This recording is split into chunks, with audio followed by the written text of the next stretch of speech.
Okay, just got back into Charleston. Been in Southern California all week, and it was an incredible week. So many fun things on this trip, and so here's just a little peek into each of my stops.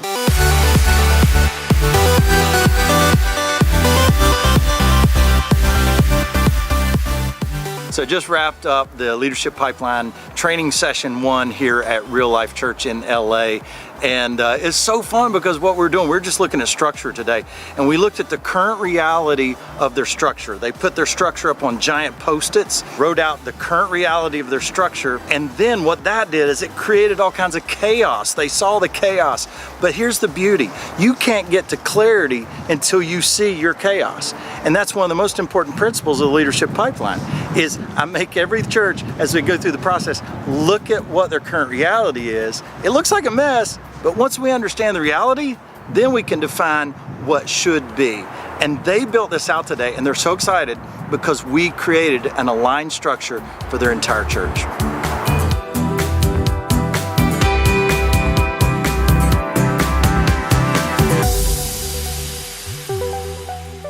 When you say you weren't always missionally minded, that shocks me because I'm like, that's the only thing I know of you. That's the only way I know you.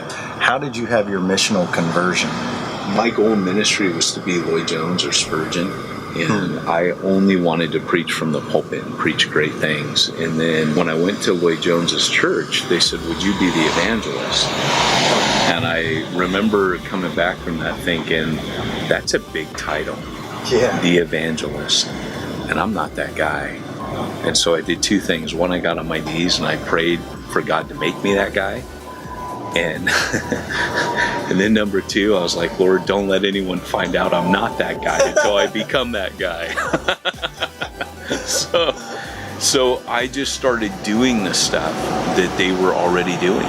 There's not a lot of things I think that you don't end up learning if you have the willingness to just get out there and try stuff. And I learned a lot by mistake and a lot of trial and error. Still to this day, almost every sweet thing I've learned in church planning has been because I had no clue what I was doing, but doing something was better than doing nothing. And I always joke around and tell people it's kind of like Kung Fu Panda, where he's stumbling around and tripping and falling, but he's beating people up while he's doing it.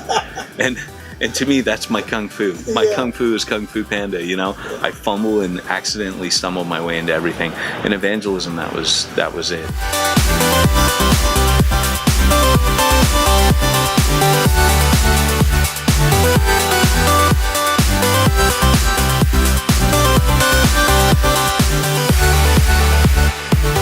So I'm heading downtown San Diego and so excited because I'm meeting with a church planter who I've known for years, and God's laid on his heart recently to plant a church in San Diego. He's actually from the East Coast. He's launching his church in about a year and just wrestling through what does he do with this group of people that he's putting together.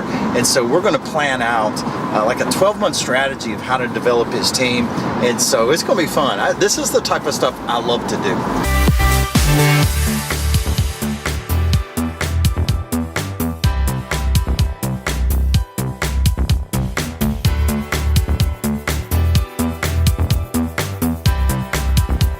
Up a coaching session with a church planter downtown San Diego, and I love that. I mean, one reason I love doing it is because their faith is so big, it stretches my faith.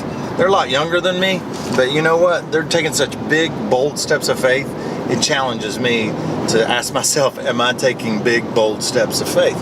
And now we are headed to Torrey Pines, and my son-in-law Mike and I are going to hike Torrey Pines and look at some of the most beautiful scenery in all of Southern California.